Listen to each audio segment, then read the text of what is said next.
اعوذ باللہ من الشیطان الرجیم بسم اللہ الرحمن الرحیم یا صاحب الجمال و یا سید البشر من وجهك المنیر لقد نفر القمر لا يمكن الثناء كما كان حقه بعد خدا بزرگ توئی قصہ مختصر جزا اللہ عنا سیدنا و مولانا محمد صلی اللہ علیہ وآلہ وسلم ما هو اہلہ یا ربی لک الحمد کما ینبغی لجلال وجہک وعظیم سلطانک رب اشرح لی صدری ویسر لی امری واحلل عقدۃ من لسانی یفقہوا قولی رب زدنی علما رب زدنی علما رب زدنی علما۔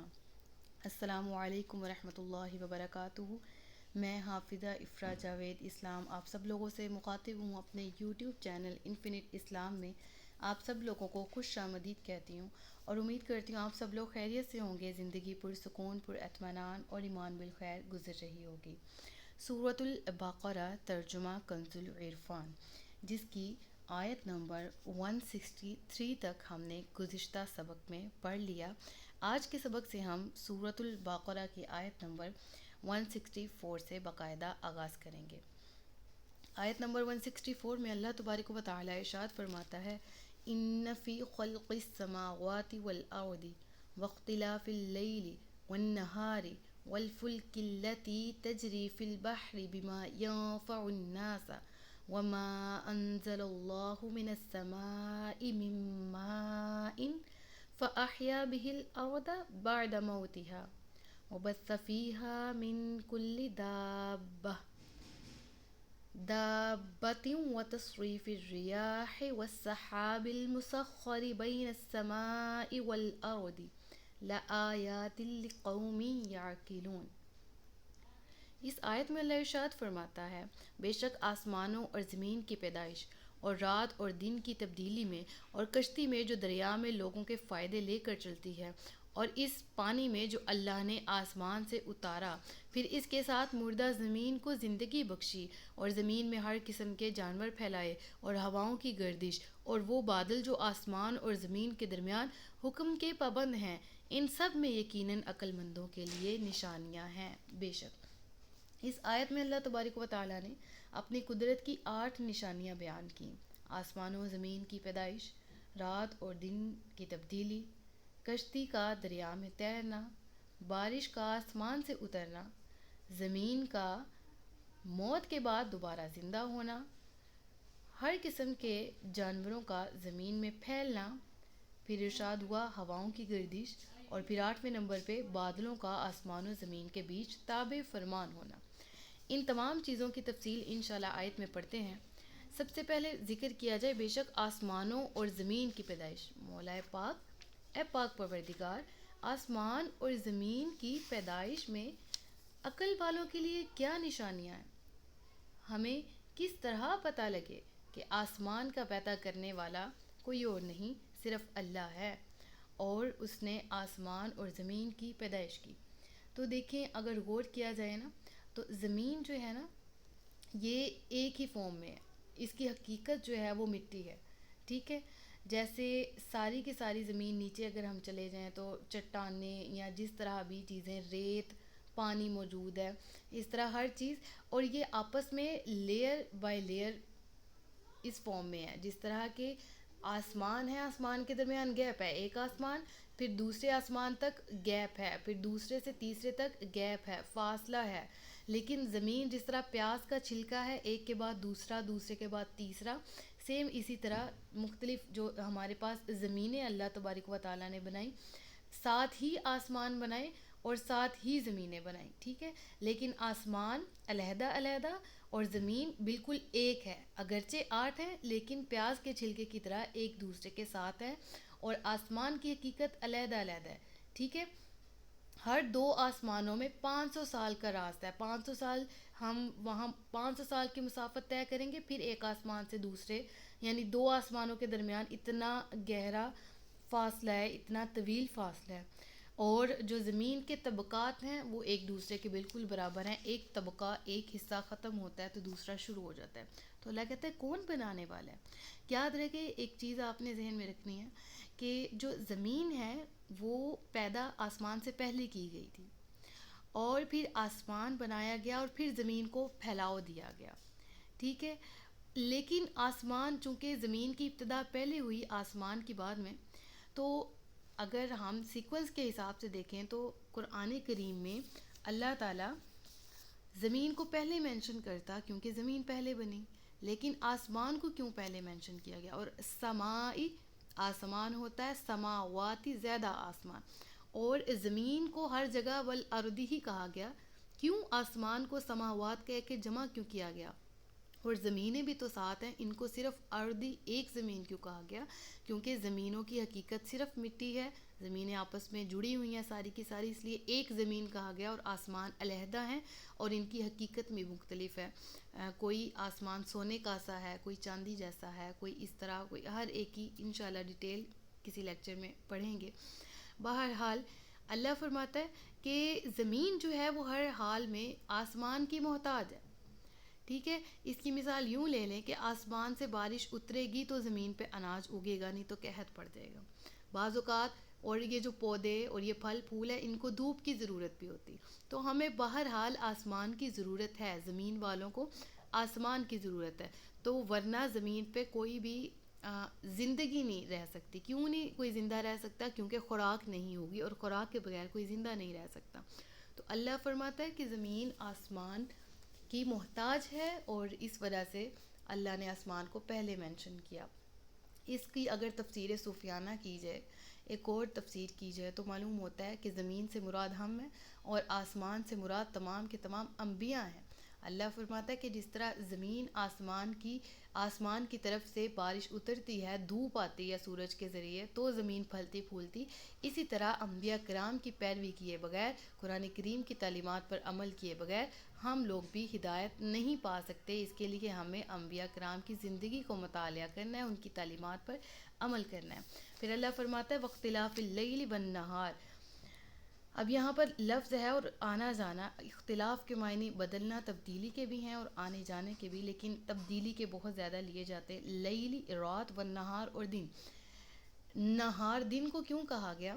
کیونکہ نہر سے مراد ہے، یہ لفظی معنی کے اعتبار سے چیرنے کے معنی میں آتا ہے. نہار نہر سے نکلا ہے جس کے معنی ہے چیرنا. تو ہم زمین پہ بھی کہتے ہیں نا کہ یہ نہر ہے، یہاں پر نہر جاری ہے، نہر بہہ رہی ہے، مراد دریا کو چیر کے اپنا رستہ بنا لیا، ٹھیک ہے، تو اس سے مراد نہر ہو گئی. سیم اسی طرح، بالکل اسی طرح آسمان پر جب اندھیرا چھا جاتا ہے تو سورج کی روشنی میں جب دن نکلتا ہے تو وہ دن کا جو اجالا ہے وہ رات کو چیر ڈالتا ہے، رات کو ختم کر دیتا ہے، اندھیرے کو ختم کر دیتا ہے. اس وجہ سے اس کو نہار بولا جاتا ہے، یعنی چیر دینے والا. والفلک التی تجری فی البحر، اور کشتی جو کہ سمندر میں یا بحر دریا میں تیر رہی ہے. دیکھیں اس کو کیوں کہا گیا کشتی؟ کیوں؟ اللہ کی نشانی. ہر وہ چیز جو ہم کسی بھی پانی میں گرائیں گے وہ ڈوب جائے گی، لیکن کشتی میں ایسا کیا ہے، اس کی بناوٹ میں ایسا کیا ہے کہ یہ ڈوب نہیں سکتی، زمین کے اندر ڈوبتی نہیں ہے، پانی کے اندر ڈوبتی نہیں ہے. دیکھیں اس کے معجز جو ہیں، اس کے بنانے والے، سب سے پہلے جو کشتی بنائی گئی تھی وہ حضرت نوح علیہ السلام نے اللہ کے حکم سے بنائی تھی، اور یہ طریقہ آپ کو بذریعہ الہام عطا کیا گیا تھا، اور آپ نے سب سے پہلے کائنات کی کشتی تعمیر کی تھی. اور یہ تعمیر کس وجہ سے کی گئی تھی؟ کیونکہ طوفان نوح آنا تھا، تو اللہ نے فرمایا کہ اپنے ساتھ ایمان والوں کو سوار کر لو اس کشتی میں، اور باقی کے سب لوگ اس پانی میں غرق ہو جائیں گے، لیکن کشتی نہیں ڈوبے گی، اور جو کشتی میں سوار ہوگا وہ بھی نہیں ڈوبے گا. تو اس لیے اللہ تعالیٰ نے اس کو بھی کہا کہ کیسے ایک لکڑی کا ایک ٹکڑا ہوتا ہے اور اتنا منو ٹنوں کے حساب سے وزن لے کے اتنے گہرے پانی کے اوپر سفر کر رہا ہوتا ہے اور ڈوبتا نہیں ہے. حالانکہ جس طرح کا یہ وزن ہے، اگر ہم فزیکلی بھی بات کی جائے، فزکس کے حوالے سے بھی کی جائے، تو اس کی تعمیر میں ہمیں بہت سے پہلو ملتے ہیں کہ اس وجہ سے اس بیس کی بنیاد، یہ بیس پر، اس بنیاد پر کشتی نہیں ڈوبتی پانی میں. تو یہ آج فزکس کہتی ہے، آج سے بہت ہزار سال پہلے حضرت نوح علیہ السلام کو اللہ نے یہ طاقت عطا کر دی تھی کہ اپنی عقل سے اور اللہ کے دیے گئے الہام کی وجہ سے وہ اس طرح تیار کر پائیں. تو بہرحال اس کو بھی اللہ نے اپنی نشانی بیان کی. پھر اللہ نے کیا کہا آگے؟ اللہ ارشاد فرماتا ہے کہ اللہ نے جو پانی آسمان سے اتارا پھر وہ مردہ زمین کو زندگی بخشتا ہے۔ دیکھیں آسمان سے پانی اترنا، آسمان سے ہدایت آنا جو دلوں کی مردہ زمین کو آباد کر دیتا ہے، جو دلوں کے ویرانی کو آباد کر دیتا ہے۔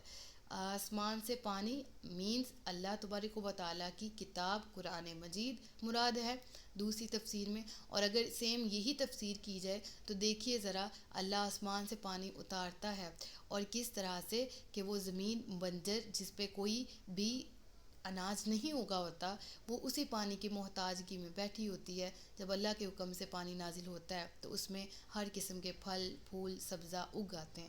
تو اس کو اللہ تعالیٰ نے زمین کے بنجر ہونے کو موت قرار دیا اور پھر کہا موت کے بعد یعنی مرنے کے بعد وہ دوبارہ زندہ کی جائے گی۔ اسی طرح مومنین کو بھی عقل رکھنی چاہیے کہ جو لوگ مر جاتے ہیں وہ بھی دوبارہ زندہ کیے جائیں گے، جس طرح اللہ کے لیے کوئی مشکل نہیں کہ ایک زمین ہے مردہ ہے یعنی بنجر ہے اس کو آباد کر دے، تو ہم بھی اگر مر گئے تو دوبارہ زندہ کیے جائیں گے۔ پھر اللہ ارشاد فرماتا ہے زمین میں ہر قسم کے جانور پھیلائے، کچھ 4 ٹانگوں والے، کچھ 2 ٹانگوں والے، کچھ بس اپنی پیٹھ کے بل رینگتے ہیں، چلتے نہیں ہیں، ان کے پاؤں نہیں ہیں، جس طرح کے سانپ ٹھیک ہے پورے جسم کے ساتھ رینگتا ہے اپنے جسم کو لے کے زمین کے اوپر ٹھیک ہے۔ تو اس طرح بہت سے حشرات الارض اللہ نے بعض ہمارے لیے حلال، بعض حرام، بعض کے کچھ فائدے، بعض کے کچھ، اور ان کو ہم خوراک کے طور پر بھی لیتے ہیں روزمرہ اپنی اجزاء زندگی گزارنے کے جو طریقے ہیں اس کے متعلق ہمیں جن چیزوں کی ضرورت پڑتی ہے تو وہ چوپائے جانور ہمارے کام آتے ہیں۔ پھر اللہ کہتا ہے ہواؤں کی گردش، ہوا کتنی پیاری چیز ہے، سانس لینے کا ذریعہ ہے۔ اگر یہ ہوا میں ہی ایسیڈک ایئر ہو جائے، ہوا میں ہی زیادہ سے زیادہ جو ہے فضا جو ہے وہ گرد و غبار والی ہو جائے اور ایسیڈک ہو جائے تو تب سانس لینا ہمارے لیے محال ہے اور موت واقع ہو سکتی۔ تو اللہ نے آکسیجن رکھی ہوا کے اندر تاکہ ہم لوگ جب سانس لیں تو ہمارے لیے سانس لینے میں آسانی ہو، اور اللہ تعالیٰ نے ہوا رکھی تاکہ ہم لوگ جس طرح بعض اوقات موسم گرما میں دعائیں مانگ رہے ہوتے ہیں کہ اللہ ٹھنڈی ہوا چلا دے، جسموں کو سکون ملے، اپنی ذات کو سکون ملے، تو اللہ نے ہوا کو بھی ایک بہت خوبصورت ذریعہ بنایا مومنوں کی اور بلکہ تمام انسانوں کی جسمانی جو مشقت کے بعد جب انسان تھکا ہارتا ہے اور پھر ایک ٹھنڈی ہوا کا جھونکا آ کے گزرتا ہے تو جس طرح اس کو سکون ملتا ہے، تو اللہ تعالیٰ نے اس ہوا کو بھی ذریعہ بنایا کہ وہ تمام انسانوں کے لیے ایک نعمت ہے۔ پھر اللہ ارشاد فرماتا ہے کہ وہ بادل جو آسمان اور زمین کے درمیان حکم کے پابند ہے، اللہ اکبر۔ کبھی غور کیے بادلوں پہ کہ ایک تو اللہ نے نشانی دی نا آسمان بغیر کسی پائے کے کھڑا ہے، بغیر کسی پلر کے کھڑا ہے، اور اس میں کوئی بھی جگہ ایسی نہیں ہے ہم کہیں یہاں سے زیادہ ہے موٹا، یہاں سے باریک ہے، یہاں سے پھٹا ہوا ہے، یہاں سے ٹوٹا ہوا ہے وغیرہ، استغفر اللہ، ایسا بالکل نہیں ہے، ایسا قیامت کے قریب ہوگا۔ ویسے آسمان مکمل ہے۔ پھر اگر بادلوں پہ غور کیا جائے تو کیا ہے، زمین و آسمان کے درمیان لٹکے ہوئے اللہ کے حکم کے پابند، یعنی انہیں حکم دیا جاتا ہے کہ اس جگہ جا کے اتنا برسنا ہے اور اتنی دیر برسنا ہے، پھر جب وہ حکم پورا ہو جائے تو پھر وہ وہاں سے سفر کرتے کرتے کسی دوسرے شہر، کسی دوسرے علاقے، کسی دوسرے ملک کا رخ کر لیتے ہیں۔ تو اللہ فرماتا ہے اس میں عقل مندوں کے لیے بہت زیادہ نشانیاں ہیں کہ کوئی تو ہے جو نظام ہستی چلا رہا ہے، کوئی تو ہے جو اس پوری کائنات کا خالق اور مالک اور بنانے والا ہے، وہ ذات اللہ کی ہے، اور بے شک ایسا کوئی انسان کے بس میں نہیں ہے کہ کچھ ایسا کر سکے۔ آج سائنس بارہا چیزیں ایجاد کر چکی ہے لیکن قدرت کی چیزوں کے مقابلے میں وہ اپنی کوئی چیز پیش نہیں کر سکتی۔ تو یہ سب کچھ بنانے والا اللہ ہے جس نے ان چیزوں کو مکمل بنایا، اور ہر چیز اللہ کے حکم کی پابند ہے۔ سورج، چاند، ستارے، چرند پرند تمام اللہ کے حکم کے مطابق زندگی گزارتے ہیں۔ تو اے ایمان والو تم بھی اللہ کے حکم کے مطابق زندگی بسر کرو۔ آیت نمبر 165، اور کچھ لوگ اللہ کے سوا اور معبود بنا لیتے ہیں، انہیں اللہ کی طرح محبوب رکھتے ہیں، اور ایمان والے سب سے زیادہ اللہ سے محبت کرتے ہیں۔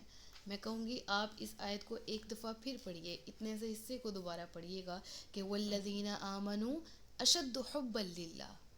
میں پھر کہوں گی دوبارہ غور کریے، والذین آمنوا اشد حبا للہ۔ پھر اللہ فرماتا ہے وَلَوْ يَرَى الَّذِينَ ظَلَمُوا إِذْ يَرَوْنَ الْعَذَابَ أَنَّ الْقُوَّةَ لِلَّهِ جَمِيعًا وَأَنَّ اللَّهَ شَدِيدُ الْعَذَابِ۔ اللہ کہتا ہے اور کچھ لوگ اللہ کے سوا اور معبود بنا لیتے ہیں، انہیں اللہ کی طرح محبوب رکھتے ہیں، اور ایمان والے سب سے زیادہ اللہ سے محبت کرتے ہیں، اور اگر ظالم دیکھتے جب وہ عذاب کو آنکھوں سے دیکھیں گے، کیونکہ تمام قوت اللہ ہی کی ہے اور اللہ سخت عذاب دینے والا ہے۔ مشرکین نے جو اپنے باطل معبود بنائے ہوئے تھے اور ان سے محبت کرتے تھے، اللہ ان کے بارے میں کہتا ہے یہ اللہ کے سوا معبود بناتے ہیں اور پھر ایسے ہی محبت کرتے ہیں کہ جس طرح یہ حقیقتاً اللہ کو محبوب رکھتے ہوں۔ دیکھیں بعض مشرکین کا عقیدہ یہ بھی تھا کہ اللہ موجود ہے، لیکن عقیدہ کے لحاظ سے وہ یہاں غلطی کرتے تھے اور شرک کرتے تھے۔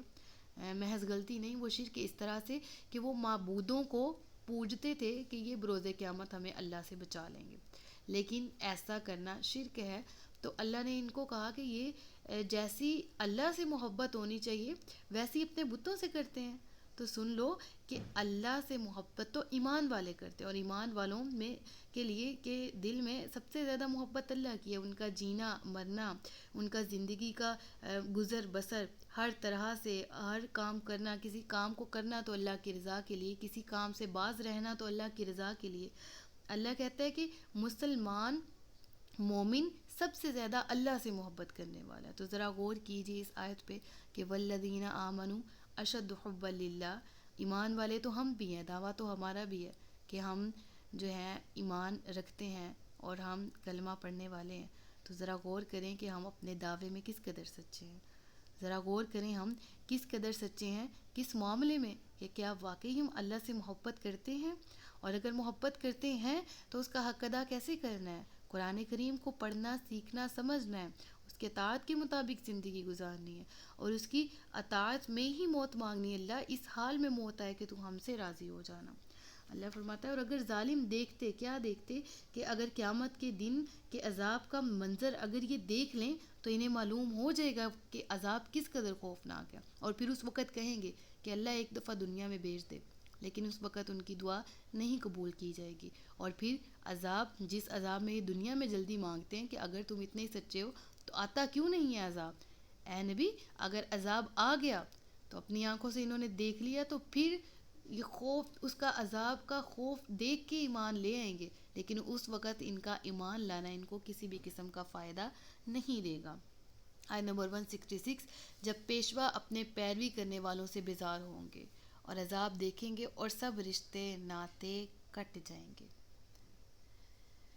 اللہ اکبر، غور کیجئے، جن رشتوں ناتوں کو بچاتے ہم رب کو ناراض کر دیتے ہیں، جن یاروں دوستوں کو خوش کرنے کے لیے ہم اسلام کے اگینسٹ جاتے ہیں، جن یاروں دوستوں کی محبت میں ہم اللہ کو، اللہ کے محبوب کو ناراض کر دیتے ہیں، وہ یار دوست، وہ رشتہ دار، ان کے بارے میں کیا کہا جا رہا ہے؟ اس دن سب کے سب رشتے ناتے کٹ جائیں گے۔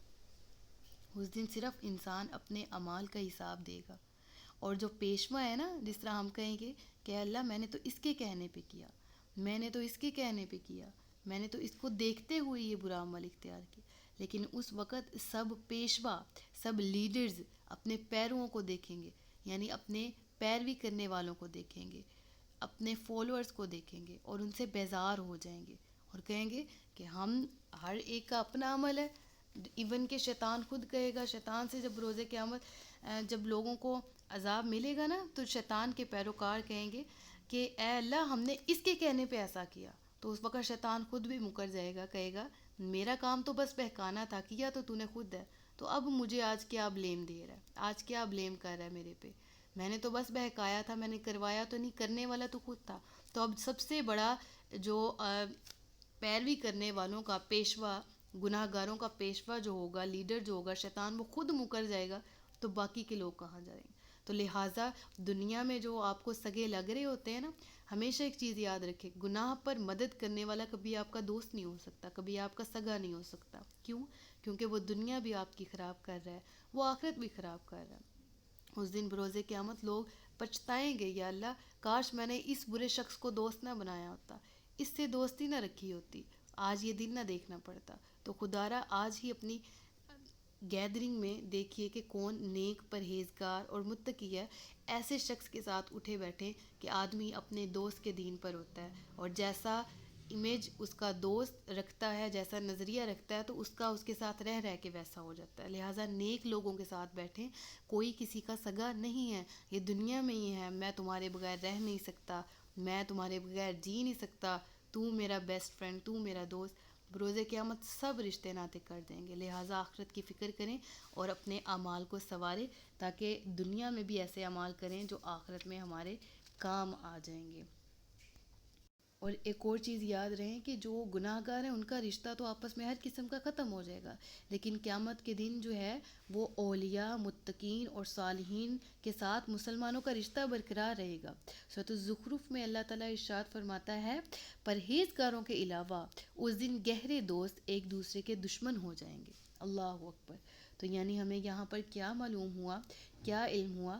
ہمیں یہ علم ہوا کہ نیک لوگوں کو دوست بنانا ہے، کہ ایسا ساتھی، ایسا دوست عطا ہو جو دنیا میں بھی آپ کو آخرت کی فکر دلائے، اور آخرت میں بھی جب جنت میں داخل ہوں تو وہ آپ کا وہاں پر بھی ساتھی ہو۔ آیت نمبر 167 ہے، وَقَالَ الَّذِينَ اتَّبَعُوا لَوْ أَنَّ لَنَا كَرَّةً فَنَتَبَرَّأَ مِنْهُمْ كَمَا تَبَرَّؤُوا مِنَّا كَذَلِكَ يُرِيهِمُ اللَّهُ أَعْمَالَهُمْ حَسَرَاتٍ عَلَيْهِمْ وَمَا هُمْ بِخَارِجِينَ مِنَ النَّارِ۔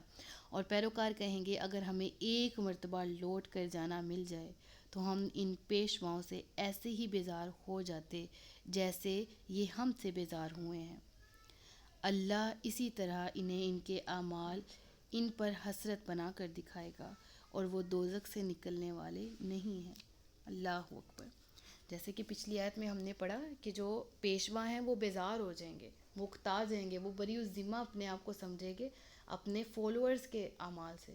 تو پھر فالوورز جو پیشوا ہیں نا، جو ہم اندھی تقلید پکڑ لیتے ہیں کہ یہ میرا لیڈر سچا، یہ برحق، اس سے اچھا تو کوئی بول نہیں سکتا، اس سے نیک تو کوئی ہو نہیں سکتا، یہ تو بہت اچھا ہے، بجائے اس کے دیکھیں کہ وہ دین پر ہے کہ نہیں، وہ اسلام پر ہے کہ نہیں، وہ رسول اللہ سے محبت کرتا ہے کہ نہیں، وہ اہل بیت سے محبت کرتا ہے کہ نہیں، ہم اندھی تقلید کر لیں تو پھر اس وقت کیا ہوگا کہ پیروکار کہیں گے، کاش ایک دفعہ واپس لوٹ کر دنیا میں چلے جائیں، ہم بھی ایسے ہی ان سے بیزار ہوں گے جیسے آج ہی ہم سے بیزار۔ لیکن اس وقت ان کی یہ دعا ان کے کام نہ آئے گی، دوبارہ دنیا میں بھیجا نہ جائے گا۔ تو لہٰذا آج ہی سے اس قرآن کریم کی ان 2 آیات سے سبق سیکھیں کہ اپنے اعمال بہتر کرنے ہیں، اور اپنے دوست اس شخص کو دوست رکھنا ہے، اس شخص کو محبوب رکھنا ہے جو کہ آپ کو دین کے رستے پر لگائے۔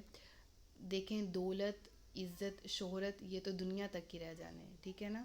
حقیقی عزت تو وہی ہے جو بروز قیامت ملے گی، اور وہ عزت، وہ آنر وہ ہوگا، وہ وقار وہ ہوگا کہ جب سب لوگ جنت میں جائیں گے۔ تو ہمیں وہ عزت حاصل کرنی ہے، تو دنیا میں کسی کی دولت دے کے اس سے دوستی نہ کریں، یہ دیکھیں کہ اس میں تقویٰ ہے کہ نہیں ہے، وہ اسلام کے قریب ہے کہ نہیں ہے، ایسے شخص سے دوستی کریں تاکہ آپ کی آخرت بھی آسان ہو جائے۔ پھر اللہ کہتا ہے اسی طرح ان کے اعمال ان پر حسرت بنا کے دکھائے گا، اور وہ دوزخ سے نکلنے والے نہیں ہیں۔ اللہ اکبر، اللہ اکبر۔ تو معلوم ہوا کہ اس وقت کا پچھتاوا، اس وقت کی حسرت کسی کام کی نہیں ہے۔ جب ان کے سامنے دوزخ ہوگی اور انہیں ڈالا جائے گا، اس وقت پچھتاوا ان کے کوئی کام نہیں آئے گا۔ تو اس وقت کے پچھتانے سے بہتر ہے کہ دنیا ہی میں اپنے اعمال کو سنوار لیا جائے۔ اگلی آیت ہے 168، اے لوگو، جو کچھ زمین میں حلال پاکیزہ ہے اس میں سے کھاؤ، اور شیطان کے راستوں پر نہ چلو، بے شک وہ تمہارا کھلا دشمن ہے۔ شیطان کو کھلا دشمن کیوں کہا گیا؟ کیوں کہا گیا؟ کیونکہ ہم نے سورۃ البقرہ کے پہلے سپارے کے جو حضرت آدم علیہ السلام کا لیکچر تھا، اگر آپ کو یاد ہو، اس میں پڑھا تھا کہ شیطان نے جو ہے وہ حضرت آدم علیہ السلام کو سجدہ کرنے سے انکار کیا تو مردود ہو گیا۔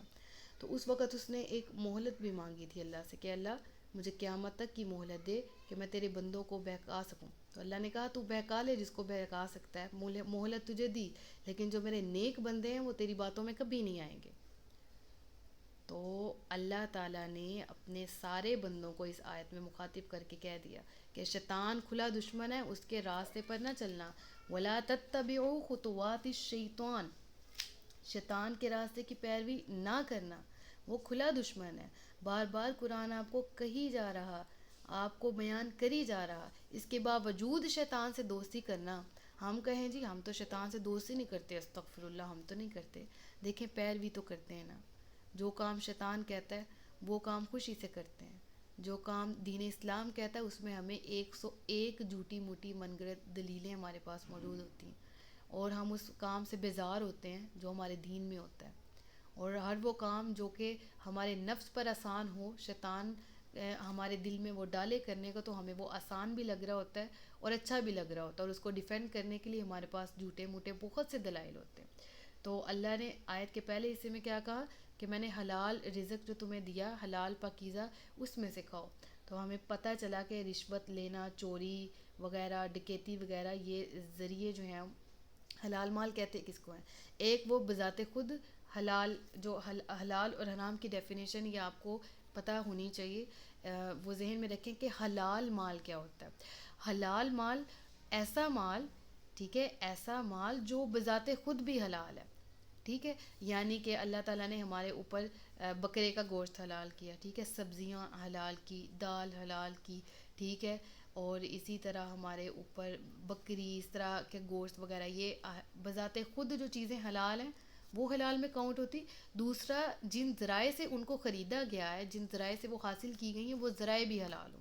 جیسے چوری کا مال نہ ہو، رشوت کا مال نہ ہو. اب میں رشوت کے مال سے اونٹ لے رہی ہوں اور اس کو ذبح کر کے لوگوں میں بھی بانٹ رہی ہوں اور خود بھی کھا رہی ہوں کہ حلال ہے، تو وہ حلال تھوڑی نہ ہوا.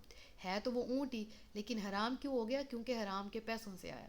تو حلال رزق سے مراد ہے کہ اس کو حاصل کرنے کے ذرائع بھی جائز ہوں اور وہ بذات خود بھی حلال ہو. اب ایسا بھی نہیں ہے کہ حلال جس طرح سور کا گوشت ہے وہ حرام ہے، ٹھیک ہے، تو ہم حلال پیسوں سے یعنی محنت کی کمائی سے سور خرید لیں، تو اس کا کیا مطلب ہے کہ سور حرام ہے؟ محنت کی کمائی سے وہ حلال تو تھوڑی نہ ہو جائے گا. تو اس لیے یہ دونوں چیزوں کا مد نظر رکھنا ضروری ہے. کیا ضروری ہے؟ ایک چیز میں نے کیا بتائی، وہ چیز بذات خود حلال ہو. دوسری، وہ حلال ذرائع سے خریدی گئی ہو، اس کو حاصل کیا گیا ہو، تو وہ حلال کہلاتی ہے. تو اگلی آیت پہ چلتے ہیں، آیت نمبر 169. وہ تمہیں صرف برائی اور بے حیائی کا حکم دے گا، اور یہ حکم دے گا کہ تم اللہ کے بارے میں وہ کچھ کہو جو خود تمہیں بھی معلوم نہیں ہے. اللہ اکبر. شیطان کا دشمن ہونے کے بارے میں ہم نے پچھلی آیت میں پڑھا نا کہ ان الشیطان لکم عدو مبین. ٹھیک ہے، ہم نے کیا پڑھا وہاں پر؟ ہم نے پڑھا کہ شیطان تمہارا کھلا دشمن ہے. اب اس آیت میں اللہ کیا ارشاد فرما رہا ہے کہ وہ کیا تمہیں بھلائی کا حکم دے گا، وہ تو برائی کا حکم دینے والا ہے، اور وہ صرف اور صرف تمہیں برے اعمال کرنے کا کہے گا، اور وہ تمہیں بے حیائی پھیلانے کا، بے حیائی کی باتیں کرنے کا، بے حیائی دکھانے کا حکم دے گا، اور ترغیب دے گا، وسوسہ دے گا، بہکائے گا. تو تم نے اس کی باتوں میں نہیں آنا. وہ ہر وہ کام کرنے کا تمہیں وسوسہ ڈالے گا جس سے اللہ کرنے سے منع کرتا ہے. اور یہاں پر ہے نا کہ وہ تمہیں وہ بات کرنے کے بارے میں کہے گا جو تمہیں خود معلوم نہیں ہے. اس کے بارے میں عام الفاظ میں کہوں کہ ہمارے ہاں سوشل میڈیا پہ کی بورڈ جہادی موجود ہیں جن کو واقعی حقیقتاً کوئی علم نہیں ہوتا دین اسلام کا، ٹھیک ہے، لیکن اس کے باوجود بحث کر رہے ہوتے ہیں. آپ کو سیدھی سمپل سی بات بتاؤں گی، میری تفسیر جو ہے وہ ہر دور میں پڑھی جائے گی، لیکن گزشتہ ان دنوں میں ایک چیز مد نظر رکھنے والی ہے کہ ایک ایپ جو ہے وہ ہمارے ملک پاکستان میں بین کیا گیا ہے، اور وہ ایپ کا نام ٹک ٹاک ہے، اور وہ بند کیا گیا. اور وہ کیوں بند کیا گیا؟ کیونکہ بہت سے علماء نے بھی اس کے بارے میں فرمایا، اور آپ سب لوگوں کو پتہ ہے، جانتے ہیں، مانتے ہیں کہ یہ بے حیائی اور فحاشی پھیلانے والی جگہ تھی، ٹھیک ہے. لیکن اس کے بارے میں اپنے آپ کو لوگ ڈیفینڈ کیسے کر رہے ہیں کہ ہمارا تو روزگار چلا ہوا تھا، اس سے ہمارا تو یہ چلا ہوا تھا، ہمارا تو وہ چلا تھا، ہمارے لیے تو یہ جائز، ہمارے لیے تو وہ جائز. خود سے ہی کوئی دینی شریعت کے بارے میں نہیں پتہ، کوئی علم نہیں ہے ہم لوگوں کو کہ اسلام کیا کہہ رہا ہے. اللہ کہتا ہے کہ شیطان تمہیں برائی کے کام پہ بھی لگائے گا اور بے حیائی کے کام پہ بھی لگائے گا، اور پھر تمہیں جو شیطان ہے وہ یہ بھی کہے گا کہ تم اللہ کی نافرمانی کرو اور اللہ کے بارے میں وہ کچھ کہو جو تمہیں خود معلوم نہیں ہے. تو دین کے بارے میں خود بھی کچھ معلوم نہیں ہے، علم نہیں ہے، لیکن دین کو پڑھنے کی بھی کوشش نہیں کرنی، لیکن دین کے بارے میں بات ہر کسی کو آتی ہے، اپنے طور پہ اس چیز کو جائز بنا دینا بھی ہر ایک کو آتا ہے، جو کام خود کر رہے ہیں اس کو بے شک وہ دین کے اگینسٹ ہے اس کو جائز بنا دیتے ہیں، اور ہر قسم کی الٹی سیدھی من گڑت دلیل لے آتے ہیں کہ ہم اس وجہ سے اس کو جائز بنا رہے ہیں، لیکن دیکھیں اس میں بہت سے پہلو آتے ہیں۔ بعض لوگ جو ٹک ٹاک بناتے نہیں صرف دیکھتے ہیں، ان کا کہنا تھا ہمارا دل لگا رہتا تھا، اللہ اکبر، یہی ایپس یہی گھٹیا ترین کام رہ گئے دل لگانے کے لیے، ہم پریشان ہوتے تو ہمارا دل بہل جاتا تھا، قرآن پڑھو، الا بذکر اللہ تطمئن القلوب، اللہ ہی کے ذکر میں دل چین پاتے ہیں، اللہ ہی کے ذکر سے دلوں کو اطمینان نصیب ہوتا ہے، تو ہم اللہ کے ذکر کو پسے پشت ڈال کے قرآن کریم کو کبھی پڑھا نہیں ہے، اور اس طرح کی چیزوں کے بند ہونے پہ ہمارے پاس فلسفے کہانیاں اتنی ہیں، ہمارے پاس دلائل ہی اتنے ہیں، تو یاد رکھیے گا کہ اللہ تعالیٰ فرماتا ہے یہ ساری چیزوں کا تمہیں حکم شیطان دے گا، اور مومن وہی ہے جو ان ساری شیطانی باتوں سے پیچھے ہٹ کے رہے، تو یہ صرف میں نے ایک مثال دی ہے، آئندہ آنے والے دور میں بھی اس طرح کی باتیں ہوں گی کہ کوئی کام اس طرح جو دین اسلام سے ہٹ کے ہے اس کو جب بند کیا جائے گا، جب اس کام کو بین کیا جائے گا تو بڑے لوگ اٹھیں گے، اور وہ وہی لوگ ہیں جو شیطان کے پیروکار ہیں۔ معذرت کے ساتھ، صرف یہ اس وجہ سے نہیں میں معذرت کر رہی کہ میں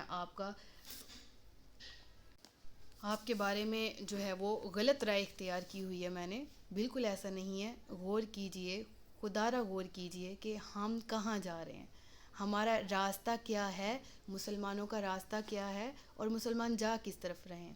آپ کو ایک بہت ہی پیاری بات بتاؤں، جو بہت سے لوگ ایسے ہیں جو کہ دین اسلام کا کام بھی کر رہے ہیں، اس طرح کے وہ بات آ جاتی نا، call the master with the master tool, ٹھیک ہے، ہم نے ان کو انہی کے اوزار استعمال کرتے ہوئے شکست دینی ہے، جس طرح سوشل میڈیا یا یوٹیوب ہے، میں اس میں پڑھا رہی ہوں، انہوں نے لا کے دی مسلمانوں کے اندر بے حیائی پیدا ہو، انہوں نے لا کے دی مسلمانوں کا دل قرآن کی طرف نہ لگے، سوشل میڈیا کی طرف لگے، اسی طرح انہوں نے مختلف ایپ انٹروڈیوس کروائے، تو ہمیں چاہیے کہ ہم انہی ایپس کو انہی کو شکست دینے کے لیے استعمال کریں، جس طرح کہ الحمدللہ یہاں سے تفسیر جا رہی ہے، اور جو سنے گا تو انہی کا یہ ذریعہ یوٹیوب استعمال کرتے ہوئے ہم نے تبلیغ کا سلسلہ شروع کر دیا، اور بدقسمتی یہ ہے کہ جہاں پر دین اسلام سے ریلیٹڈ بہت زیادہ بات کی جا رہی ہو وہ اکاؤنٹ بھی زیادہ سے زیادہ بند کر دیے جاتے ہیں، جہاں یہود و نصارہ کے متعلق زیادہ بات کی جا رہی ہو وہ اکاؤنٹ بند کر دیے جاتے ہیں،